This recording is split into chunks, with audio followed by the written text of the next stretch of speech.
Hi beloved, this is Doc Gilbert at ito yung episode 2 ng Is Christianity Enough? So,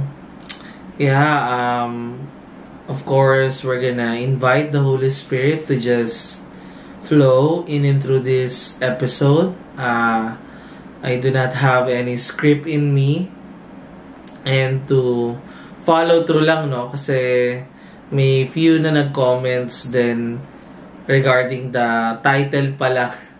Diba? Controversial agad.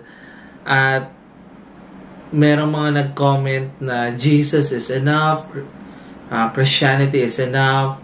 Of course, I'm not talking about that. Okay? Sa mga nanood ng video, you know that we are not talking about that. It's not a question of Jesus' sufficiency. It's not a question of God's omnipotent power. It's not about that. But is Christianity enough? It's about, understanding yung need for psychology. And when we talk about Christianity, we talk about psychology too. Kasi, kagaya nga na na-discuss natin from last time, we are human beings. We have brains. We have bodies. We have different domains of our personhood. Right? So, when we talk about Christianity, we talk about also psychology. We cannot dichotomize, meaning separate yung pagkatao natin with the spiritual belief or the work of the Holy Spirit or the divine nature of us, the imprint of God in us. So, hindi natin siya mahihiwalay. And the same is true with, hindi natin pwedeng sabihin na we are just psychological beings, na we're mental, emotional, physical, relational beings without acknowledging that these parts of our personhood are connected to our spiritual aspect, to our spiritual domains. Kasi, nasa core, nasa center yung spiritual domain ng buong pagkatao natin. Okay? It is in the innermost parts of our personhood. It is the core of who we are. No? But it's not the, totality ng pagkatao natin. Okay? So, talking about the title, we're not talking about the question if Jesus is enough. Kasi I personally believe that what Jesus did at the cross is more than enough. It brought a lot of possibilities and hope. And more than salvation, more than forgiveness, it brought a lot of redemption and the possibilities of redemption sa buhay natin. Okay? So, and in the title, wala naman nakalagay doon kung na hindi enough si Christ. Okay? So, just to be clear about that. Okay, so, ano nga ba yung mga na-discuss natin? I'll try to remember. So, we need integrating psychology with theology dahil, of course, for us to understand that we are a holistic being. We have different parts of domains in our personhood. Jesus became a human being so that He can empathize to us. He can show to us na we have personhood. We have domains of our personhood. We can have kindness and compassion to our struggles. So it's not about weaker faith, but it's about the natural impact and effects of the generational sin and trauma and the sin that others did to us and that we have done ourselves. The impact of our trauma at the adult relationships, present lives.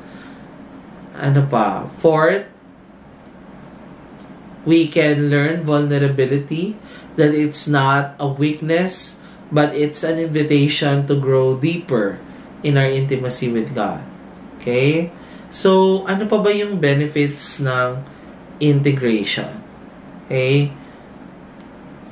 Well, it's very natural for us to have our own and use our psychological defenses. So, ano ba yung mga psychological defenses? So, marami yan, no? Hindi na natin yan maisa-isa. But, for example, we minimize yung nararamdaman natin.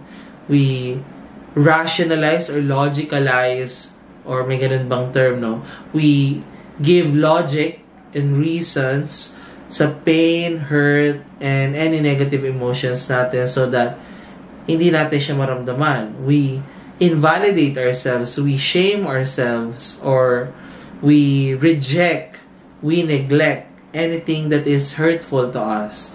We become busy, we go to addiction, or we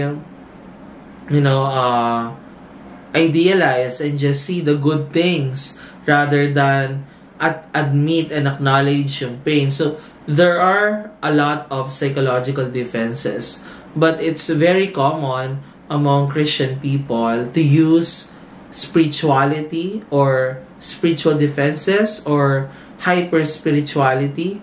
And I've seen that through the years in journeying with a lot of Christian people, pastors, leaders, missionaries. And of course, I'm not shaming them for using that. I'm not also judging them. I'm saying that just to show na it's been a common phenomenon among Christian community na it becomes a common defense. Okay? So, ano ba itsura nung spiritual defense? So, people use scriptures to not feel the emotions, to not be connected dun sa hurt, dun sa anger, disappointment, grief.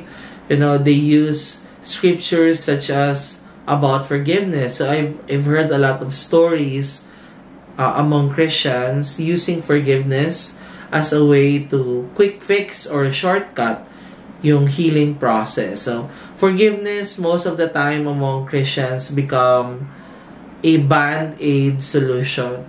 I've heard this story of being betrayed by a close person ng taong ito, and the person just said na I just need to forgive and in order for me to move on, and then there is this person na who experienced cheating and infidelity, and then the person said, I think I just need to forgive in order to heal. So it's a very common theme, okay, to use forgiveness as a shortcut, as a way to escape and avoid the deeper pain, the anger, the agony, the grief, the shame, the multiple and complex impact of trauma, regardless of anumang form ito, whether betrayal, abandonment, shaming, abuse. So, I'm not saying that forgiveness is not a must. It's a must, and i-discuss ko yan some other time sa isang episode, why there is a need for forgiveness, why forgiveness is a huge part of our healing, at we cannot be holistically healed and significantly healed without forgiveness. Although sinasabi ng secular field na may mga research about that na nakaka-help sa healing na hindi na mag-forgive. Okay? But for me, in my theological belief, in my stance, and even in my own journey and the journey of many people that I've witnessed, forgiveness is a must. And of course, Jesus Christ did it all. He went through the cross, the suffering of the cross, for the forgiveness ng lahat ng kasalanan natin. And Of course, who are we not to forgive? Okay, so that's not the question. But my point is, this forgiveness, this spiritual defense becomes a castle for some. It's a big house or a wall or unbreakable barrier for many people. And it becomes most of the time a form of resistance, a hindrance, an impasse in the counseling journey. I find it hard to help the person go through the process of healing from trauma, and there's so much spiritual defenses. And of course, it's a process in one by one debunking that, or disintegrating those, or deconstructing those beliefs, defenses na most of the time ay nagiging belief na or paniniwala. Halimbawa, the belief that the only way to heal is to forgive. Yan, yung mga ganyang belief. Or, ano ba yung mga common na belief na na-form with that? Okay? Maybe I just need to forgive more in order to heal. But because of this irrational or unrealistic beliefs, it hinder yung tao to experience the fullness of healing, the fullness of redemption that God wants for them. And in reality, in truth, God honors our defenses. The same is true on how God honors our will, our personal choice. He will not bypass our own choices, even if it means harming and hurting us. God honors and respects our boundary. He will not force his way into us. He will not intrude us. He is not the same of, the same with people who abuse us, parents who are controlling, parents who try to impose their beliefs, their traditions, their rituals, their own family dynamics into us. God is not the same with them. He will respect our own defenses, but He will mercifully work with us. He will be there patiently waiting to work with us. He has so much patience and compassion for us. And more than anyone else, God understands our full and whole psychology. He understands our psyche. He understands how our mind works, or how our unconscious works. Okay? So, going back with the spiritual defense, it becomes a belief that's so hard to break, Pero I've noticed naman through the years, as long as the person is willing and open to go deeper, to work with his or her own issues, unti-unti na de-deconstruct naman ito, and these spiritual defenses become lesser, and eventually the person grows in self-awareness. He or she grows in acknowledgement of the emotions, the pain, the experiences na pinagdaanan niya. Okay?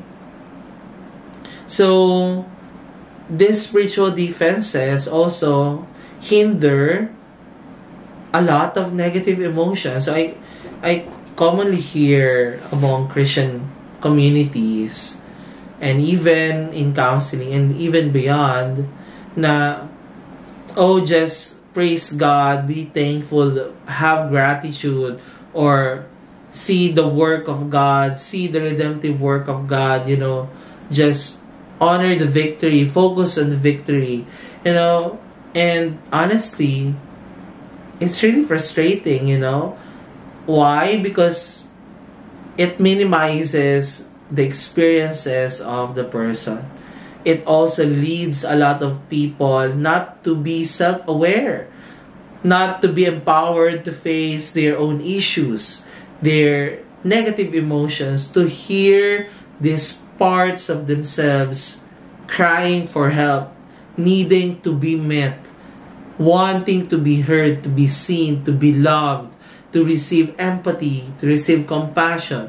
So, all these spiritual jargons, wanting to just honor the victory, the goodness, all the positive stuffs, even more lead a lot of people further away towards deeper intimacy with God. It leads many people away from facing their own traumas and griefs and losses. It leads people further away to be authentic, to be their truest selves. Just like Paul saying, take this thorn away from me. Just like what Jesus said, remove this cup of suffering away from me. Just like what also Paul said, na I do the things that I don't want to do. All these are pictures of being authentic, being real in their own weaknesses, in their vulnerabilities, in their own triggers. And that proved their intimacy with God. That proved their greater faith and their willingness to go deeper in their relationship with themselves and with God, So, and it leads people further away, from being authentic. And I'm not saying that being thankful, being, honoring that gratitude, being in the position of victory are not important. It's not the point. As we receive Christ, we are already at the position of victory. Kasi He already did all the things that He needs to do at the cross, right? And so it's not about that, Of course, we are thankful to all the good things that God is doing. And even if we are aware, if we are honoring, if we are acknowledging or not, God has been doing greater things that our eyes are not aware and have not seen. Every single moment, God is working sa buhay natin for our good, for the purpose of His kingdom. But it's not the point, okay? It becomes a spiritual defense, I remember when nanay died, my safe place, yung lola ko na nag-alaga sa akin. I heard few people saying, be thankful, kasama niya na si Lord. Be grateful, the heaven is rejoicing dahil kasama niya na si Jesus at hindi na siya naghihirap. It becomes a spiritual invalidation and shaming. And I have to correct gently and educate these people that it's not about that. Remember, Jesus wept when Lazarus died. He's one of His closest, diba? He cried, He wept, and that's being a human. He experienced grief. He validated His own grief. So I needed to educate these people that it's not about that. And even with the issue of Charlie Kirk death, it was like idealized that the wife forgave the killer, and then all people are praising. It's a shortcut. It's a defense. I'm not saying that that's their ultimate motivation or intention, but it's just a defense. It's just a shortcut. So people is being led further away from their authentic selves, and without integrating psychology with theology, people will not learn, Christian will not learn to be authentic. And not being authentic means not being intimate, not growing in intimacy. It's being stuck in that level of faith. We have levels of faith. And mostly ng mga tao, no? Hindi ko na di-discuss yung buo, but the third stage of our faith and moral development, which is the church faith. So, there's nothing wrong with that. People are still saved as long as they believe in Christ, they obey Jesus, they follow Him, but many Christians are in the church faith level. And the way to go deeper is to go up. To go deeper is to go up. And yung stage 4 kasi, I forgot the exact title, but it's about the wrestling of faith, wrestling from former beliefs and old traditions, or the beliefs of the church, yung nakagawian, into like finding new forms of spiritual belief, not changing the tenets of the faith, which is, ano ba yung mga tenets, like the resurrection, the baptism, the Holy Spirit, the Trinity, hindi yun, no? But the certain beliefs of faith, that is being personalized now, na hindi dictated kung ano yung tradition sa church, but your own journey, your own unique identity in faith, your personalized intimacy.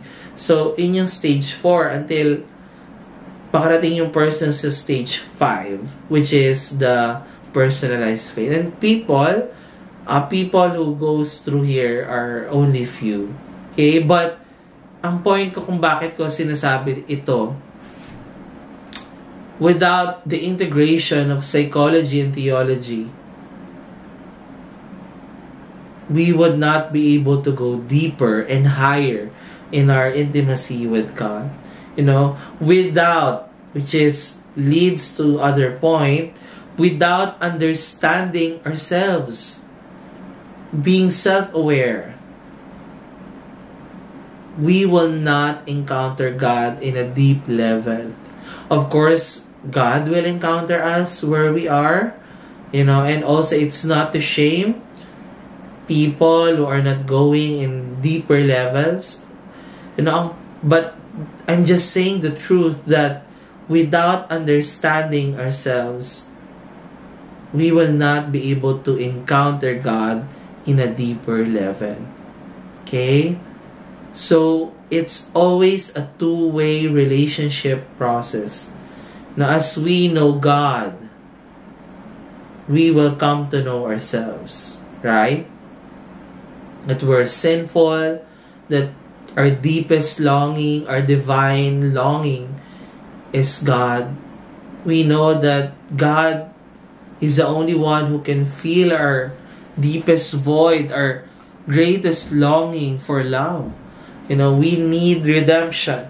We need to grow in faith. We've learned, as we know God, that we human beings need God.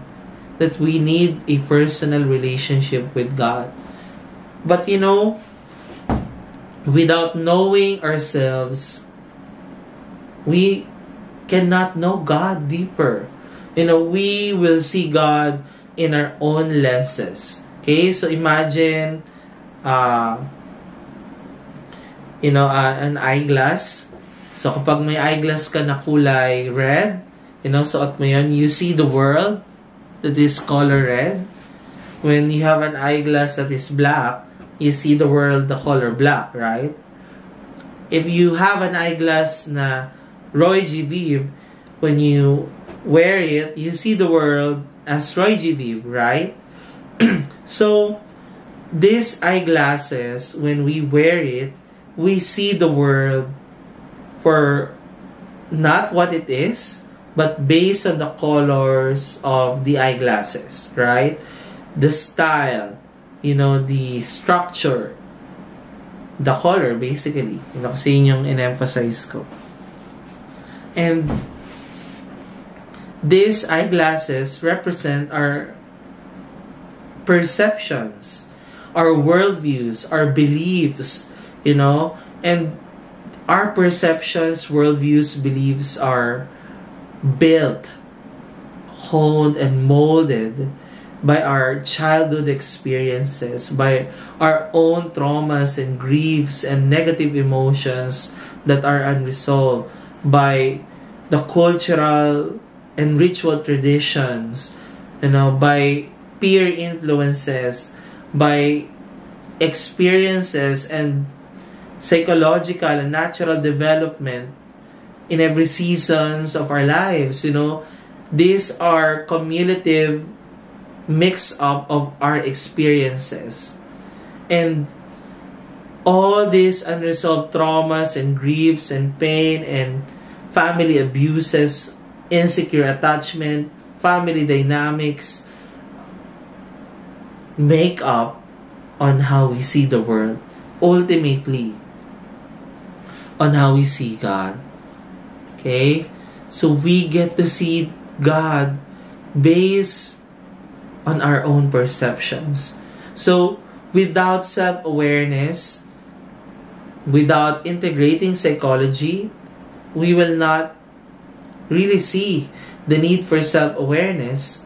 Without self-awareness, you know, we will not understand God, but we will see God based on the lenses on how we grew up, based on the lenses of our own experiences, and knowing that our unconscious is 90%, yung ibang studies nagsasabi na 99% yun. We get to see God unconsciously based on our own experiences. So, very common, no? For example, with Christian leaders that are survivors of abuse, you know, and victims of abuse, especially by their parents, you know, they see God as somehow punitive. You know, that if they sin, if they fail, if they make a mistake, God will punish them. God will abandon them. God will shame them. You know, and when I explore that and journey with that deeper, you know, in the process of counseling and therapy, you know, we get to see that these beliefs are actually founded from their own experiences of abuse. You know, their fathers, their mothers abusing them when they made a mistake. You know, the need to be perfect, the need to be good, not allowing any form of frailties or weakness or vulnerability or mistake, and every mistake will be met by physical abuse or verbal attacks or passive-aggressive way of making the child feel shame, guilt, you know. So all this abuse and trauma became a lens on how these people see God. So self-awareness is a gift from God. You know, when we look at the life of Jesus, He's the most mature person that has ever lived. You know, so He actually demonstrated what it means to be self-aware. And let's say, for example, nakita niya na ginawang marketplace yung tahanan ng kanyang ama, you know, the church.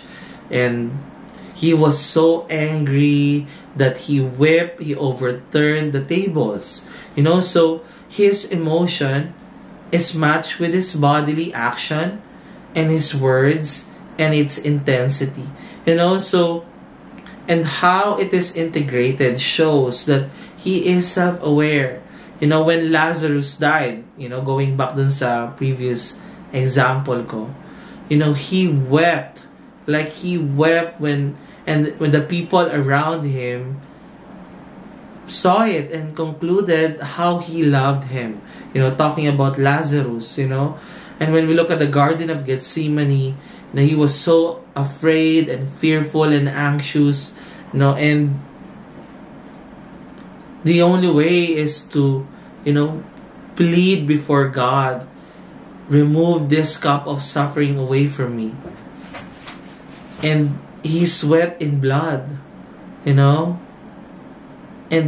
demonstrating also compassion, empathy, kindness with much authenticity, from the heart, that people led, to believe in Jesus, to be, drawn to Him, and this kind of relationship with Him brought redemption sa buhay nila.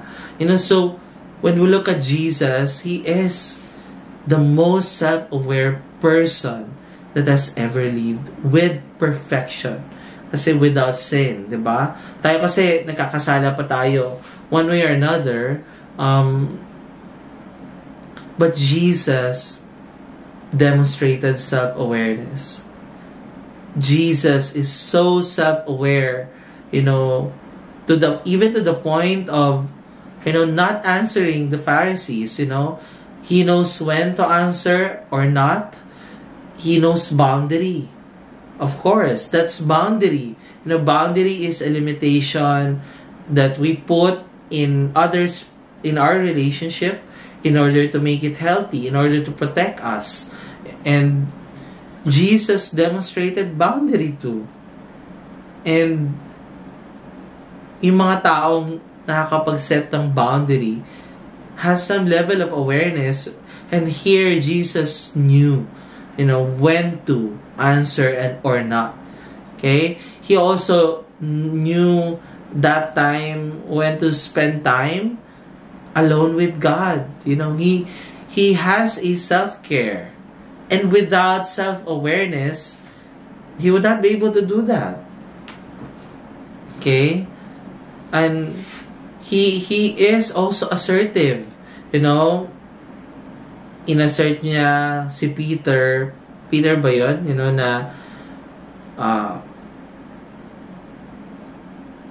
nirebuke niya yun about dun sa cross. So, you don't need to suffer and get away from me, Satan. Something like that, He asserted the Pharisees as the brood of vipers and whitewashed tombs. Okay? He asserted His authority that He is the Son of the living God. And without self-awareness, He would not be able to do that. Okay? So, He knows when to heal and not. He knows when to do miracle or not. He did not save everyone.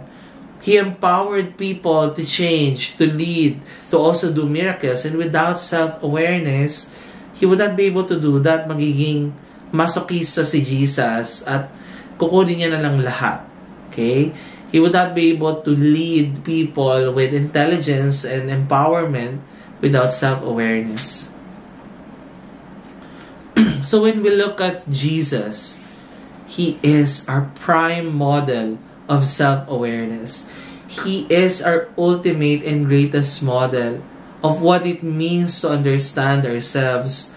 He actually invited us, and He is continuously inviting the body of Christ to go deeper in understanding oneself. Okay, kaya nga, it's not really popular yet. Very few pa din ang inner healing and counseling ministries here in the Philippines and worldwide because of spiritual defenses, because of spiritual beliefs, and ultimately because there is not much understanding and embracing that there is a need for integration of psychology and theology. And without that, of course, people would not see, I need healing. People would not see that a huge part of sanctification comes from self-awareness, comes from understanding ourselves, healing from our traumas, understanding our family patterns and dynamics, Church people would not see that there is a need for that as long that these people do not see the need for integration. Is Christianity enough? Well, what Jesus did is enough. What God has provided for us at the cross is more than sufficient. But seeing our experiences, our situations, the struggles, the mental health issues that are propagating and increasing, you know, like overwhelmingly, the brokenness, the shame, the hidden sin, all these struggles and weaknesses that many are hiding, many are unaware of, you know, well, Christian doctrine alone is not enough. Christian doctrine, which is as God intended it to be holistic, na may psychology, ang ginawa ng evangelicals, even Catholics, you know, the Christian communities separated that. Okay? So we need to see Christianity for what it is.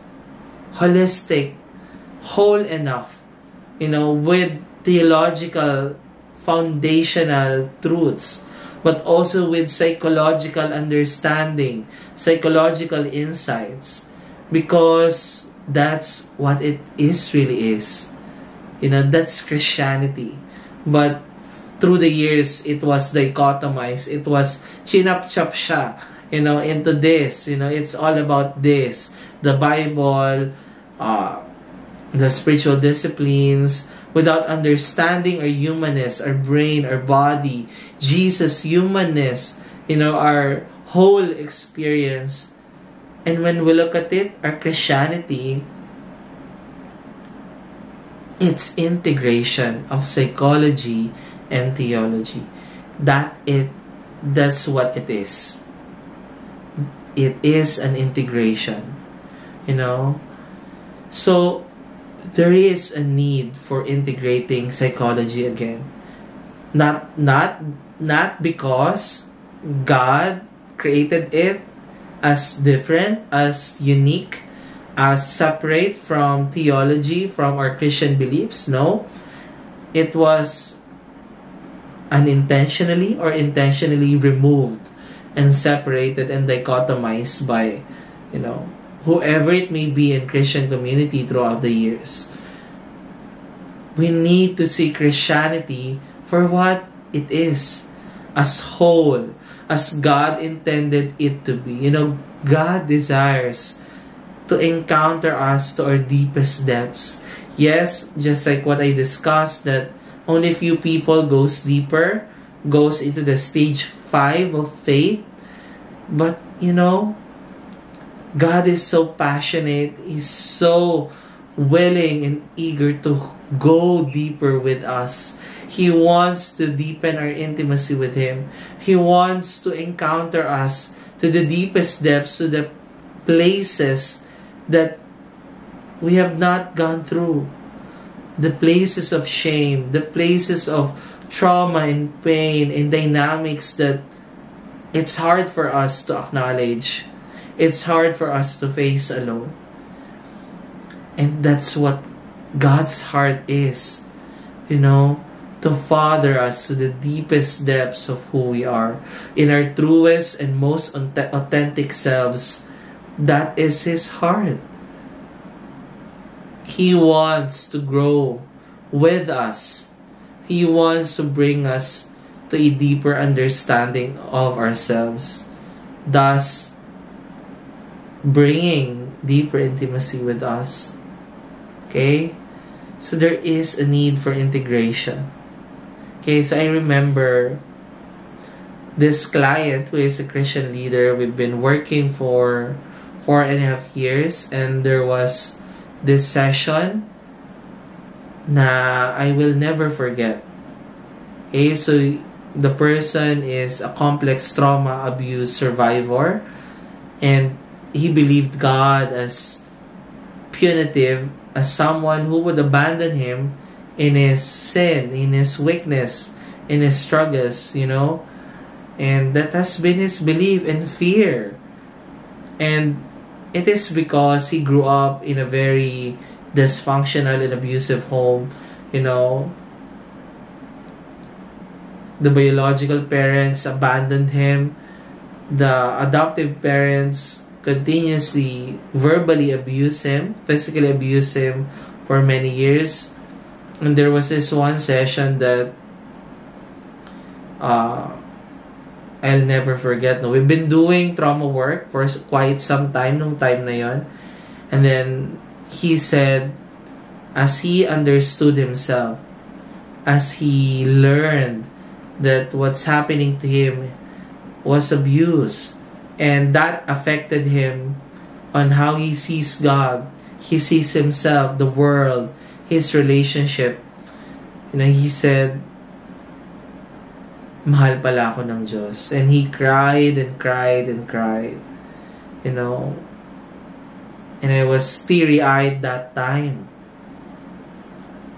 And that was so powerful, so healing, so comforting for him, to finally see for who God really is. Far beyond from this reality that was painted to him, that he is punitive, he is abandoning, he is merciless God who would shame and attack him for his weakness and vulnerabilities. And who could blame him? His attachment experiences molded that belief, molded that perception. We cannot blame him. But that was a powerful encounter with God, knowing that he has a Father in heaven who loves him so much, so dearly, that he called him beloved, he calls him beloved. And that is the truth. That is the reality. And that is the impact of integrating psychology with theology. And we get to see that we need healing, and as we heal, we see God for who He really is. And that is His heart.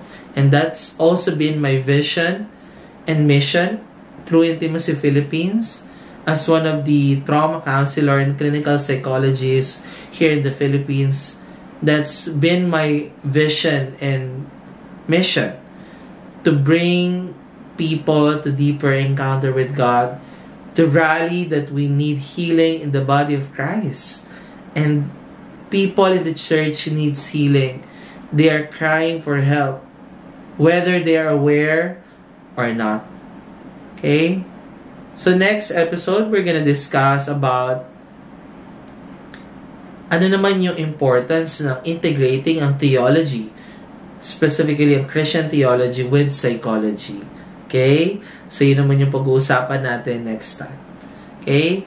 So yun lang. I hope you've learned a lot, and I hope that God spoke in and through this video. Hanggang sa muli.